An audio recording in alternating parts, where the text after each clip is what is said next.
night, Universal threw one heck of a party for their Cocaine Bear screening. Look at this thing. It was amazing. They truly outdid themselves. And it was so good, I shared pictures of it on social media because I was like, you gotta see this thing. And one of the biggest responses that I got was people asking if this was just a glorified Sharknado, a cheesy, poorly written film fueled by the fumes of just one joke. And also some of you understandably expressed concern about the appropriateness of doing a comedy about a tragic true story, where a real-life bear really did eat cocaine that had been dropped into the Georgian forest, in Georgia, by drug smugglers. And that bear OD'd and died. Well, I'm pleased to report that while I understand your concerns, I think they're both valid, they're both wrong. So first off, Cocaine Bear is actually extremely well written. The script is one of the best parts. Everything. That's not fair. It's rare these days because Hollywood's gotten kind of sloppy to see a movie that delivers everywhere and every single, everybody on the team goes above and beyond. I wouldn't just say delivers. They over-deliver. And Cocaine Bear is one of those movies. So it shouldn't be refreshing, but it is. But the script, we're talking about the writing is actually really good. This comes from the mind of Jimmy Warden. It was a spec script, which means nobody asked Jimmy to write this. He came up with this idea on his own, and he sent it out to see if anybody would be willing to purchase it and make it. And Phil Lord and Chris Miller did. More on them in a moment. But Jimmy Warden's pretty new to Hollywood. He goes by Jimmy. I have not, it's not like Jimmy Cameron where I decided to call him Jimmy. But Jimmy Warden, this is only his second screenplay, actually. He was one of a bunch of writers on The Babysitter, Killer Queen. And this is his first solo writing gig, in fact. And then after this, he's actually directing a movie that he wrote. So Jimmy Warden's doing pretty good. And if this is an example of his work, I definitely want to see his next project. So Cocaine Bear is not only very funny, but it's actually very smart. It's clever and it's highbrow comedy, which it's as highbrow as this can be, but you would think you would go for the lowest common denominator in a movie called Cocaine Bear. They do not. And I really respect clever comedy, as some of you know. For instance, I'll give you an example. I don't usually laugh at beaver jokes. I think they're in poor taste. But Cocaine Bear had the best one that I've ever heard, and it actually made me laugh out loud in the theater. And it was delivered by none other than Margot Martindale, and she did an incredible job with that joke. It was not only well written, but she really slam dunked it. Side note, Cocaine Bear actually features 3 actors from The Americans: Martindale, Kerry Russell, and blink and you miss it, Matthew Rhys. It took me a few seconds. I was like, is that Matthew Rhys? I love Matthew Rhys. And if you're the kind of person who loved The Americans, and how are you not, then you will like this movie because it's funny, it's edgy, it goes there, and it's also very smart. Any movie that casts Margot Martindale in this type of a role, it's great. And that's Elizabeth Banks, who we're going to talk about too. Now, Warden has crafted a very clever movie, which also sneaks in a little bit of, not too much, but just a little bit of social commentary for you to take it seriously. And on that note, it does make a point. I don't want to give it away, but I really appreciated that it made the point of who really was to blame for all this tragedy. And I appreciated that. I thought the movie didn't need to do that. It didn't need to go there, and it did. And while tragically, again, in real life, the bear died, well, let me just say, animal lovers, you'll be fine. You will not have a problem with this movie. But that's not to say that it doesn't push the edge of the envelope. Oh, it really pushes it. Not just with the gore, but there's actually a scene where 2 kids decide to, and I'm totally serious about this, try cocaine. I was like, they're gonna blink. They're not gonna do it. And they did. I don't want to give away the details of the sequence, but it is very well done, to be fair, and it's very funny. So I want you to be surprised by it. But if I had one quibble with the movie, if I had one concern, I would be like, this movie kind of makes it seem like cocaine isn't a big deal, and it very much is a big deal. So if you do decide to escort someone under 18 to see this R-rated movie, well, then I hope that you have a very serious talk with them before and after the film. I would do both, about how serious hard drugs are. So yeah, it's a comedy. It's a light comedy. I don't want to give anything away. It's very funny and very smart. How would I describe Cocaine Bear? I would say it's Pulp Fiction. That's right, Pulp Fiction. Not just because of the cocaine use, but also there are lots of different threads here that end up all coming together in a very Tarantino-esque way. Meets Ferris Bueller's Day Off, because it is a very 80s movie. And sometimes at some points I was like, oh, this is a little Stranger Things too, a little bit.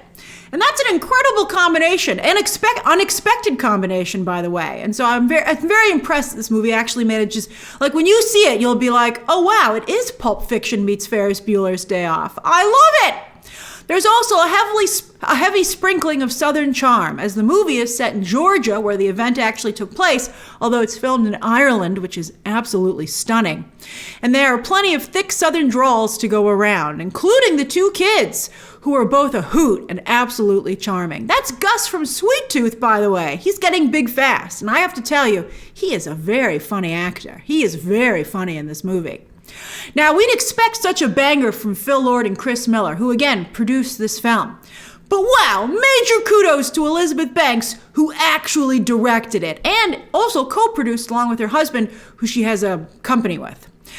They say it's not how many times you get knocked down, and boy did she get knocked down after Charlie's Angels. Whew! But it's how many times you get back up. And I'm super proud of Elizabeth Banks for getting back up like a champ with this next directing gig. This is only her third directing gig. The first two films that she directed were very female-centric, Pitch Perfect 2 and Charlie's Angels. And I think she did a great job directing both those movies. Again, Charlie's Angels was actually pretty good. But Cocaine Bear? Wow. Again, wow. Banks has leveled up in terms of her talent as a director. And I also appreciate that this film is not female-centric. Not that there's anything wrong with that, but I think it does a lot for women going forward that you shouldn't be able to tell who, about, like, I think of course it's important for people to tell certain stories, but I want to see all different types of people make banger movies like this, which are just amazing and, don't have like any agenda. I mean, this is just really, really good. You can't tell that a woman directed it, so I love that a woman directed it. I mean, Elizabeth Banks did such an amazing job. I think she does so much for women directors with this movie. But at the same time, it's not like Banks abandons women, because there are plenty of strong, funny women in this movie. But they don't take over the movie. They are simply a part of an amazing ensemble. Cocaine Bear is actually extremely well cast, not just with talented comedians, but that it allows everyone to be part of the fun. From gender to race to age. Even they got Europeans in here with Game of Thrones Tormund. He's so funny. And even more fluid actors like Euphoria's Aaron Holiday, who's fantastic here as well. Everyone gets fantastic material, and everyone knocks it out of the park. It was really, really fantastic. Back to Banks, who I'm really glad didn't cast herself. I'm sure it must have been. I hope it wasn't hard for her. Everybody knows who Elizabeth Banks is at this point. I'm glad she just focused on directing because, again, this is phenomenal. This is a phenomenal calling card for her. Now, sometimes a movie is all about the writing and the acting, and the director just gets out of the way. But not here. This movie is clearly very well directed. And you might be like, well, how can you tell? Well, it has a lot of moving parts that come together extremely well, and it has a strong overall cohesive personality, and that's what a director brings to the table. The energetic camera movement, I loved the camera movement here. The original music, Mark Mothersbaugh, the way the violence is done both effectively and comedically, I would also add very creatively, and how all the performances, everybody's just not running off in their own direction, everybody's working together like a really good comedy troupe. And it's just a really well-oiled machine. Everything hits, everything lands. It's really refreshing. The movie also doesn't overstay its welcome, which is rare these days. It's a short hour and 35 minutes. And that's more than enough time. You don't feel cheated. They do not overstay their welcome, but yet you still feel like you got a full movie experience. I think that'll help at the box office too, because you can get a lot of showtimes in. The movie even finds a way to elevate its third act, raising the stakes and finding a perfect, epic location for the final showdown. Now, speaking of the final showdown, you could kind of tell the VFX team goosed this a bit. You were like, okay, you're not totally there, that's fine. But you could only tell that the location was goosed with VFX. Throughout the film, the bear, was seamless. What a great job. I could see this movie getting awards for visual effects. They're so well done, and so you can't even tell. It's just so good. Not once did the movie break the illusion that this was a real bear. Even though I think it was almost like, I would guess the whole time it was not a real bear. And that's incredible when you see the movie. You'll be like, wow. Not only, of course, is it safer for the actors and doesn't endanger a real-life animal, but this allows the bear to be really expressive and do some crazy stuff, which really, of course, adds to the film. Kudos to Banks, Warden, and the cast for being able to get so much material off of this premise. You would never think this movie would be this good, but it is. I do have to give a shout out to Ray Liotta in one of his final performances. So good, right to the end. This in Blackbird. And the film is dedicated to him. And also Alden Ehrenreich, who had a promising comedy career before Lucasfilm got a hold of him. And he's very funny here, very funny. But I have to tell you, he's got a lot of competition, and he's actually overshadowed by Convery, Holiday, and Martindale. They actually ended up being the funniest in the film. How cool is that? How cool is that? Good for Margot Martindale. I'm really happy for her too. And I don't know if a male director, to be honest, would have given Margot Martindale that role. And so I think that's, and would have allowed the role to have the dignity that it does. Margot Martindale is in on the joke. With all due respect to Cloris Leachman, there was never like you're never making fun of Margot Martindale's character, which I think was also really cool. Finally, kudos to Universal as well. We often discuss that when it comes to Universal compared to Disney and Warner Brothers Discovery, they might speak softly, but they carry a fantastic slate. And while Universal certainly has major tentpoles as well, during the pandemic, they have created a brilliant and successful formula of small, edgy films that burn fast and bright in theaters, then hit digital in just 17 days, yet shockingly still manage to do well in theaters while they're available at the same time on digital. It's incredible. It's really strong. They've been on a tear with this. They've had Violent Night, Megan, and now Cocaine Bear, with Renfield right around the corner.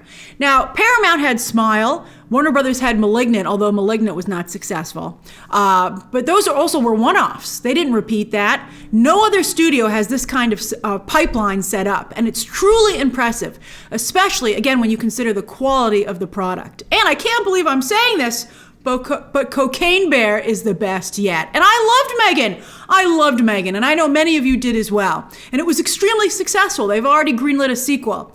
But some of you didn't appreciate the PG-13 rating. Well, I think they did know what they had with Megan. I think Megan was like a swing, but Cocaine Bear is a really professional effort. Cocaine Bear, I think they set out to make something really cool. Elizabeth Banks shot for the moon. And she, it's not like shoot for the moon. If you land a little short, it's still cool. She actually hit the moon. It's a hard R, and it's a wild ride from start to finish. The movie never lets up. And while Megan, I think, lived up to its trailer, well, actually, I don't think everybody would agree with that statement, but I think Megan 2 will fix that, now that it knows what audiences want. But Cocaine Bear, I think, far exceeds expectations and is a real gem when it comes to horror comedies. I hope it finds an audience. We'll see what the Rotten Tomatoes score is. I think that, Universal lifted the review embargo very late. But I think critics are, from the chatter I've heard and the other people at the event, I think people like this. I think it's going to have a strong RT score. The only thing I could see maybe hurting it is that scene with the kids. But I think it's going to have a strong RT score, and I expect word of mouth to be killer. I'm not so sure about theatrical, but I think it will dominate on digital.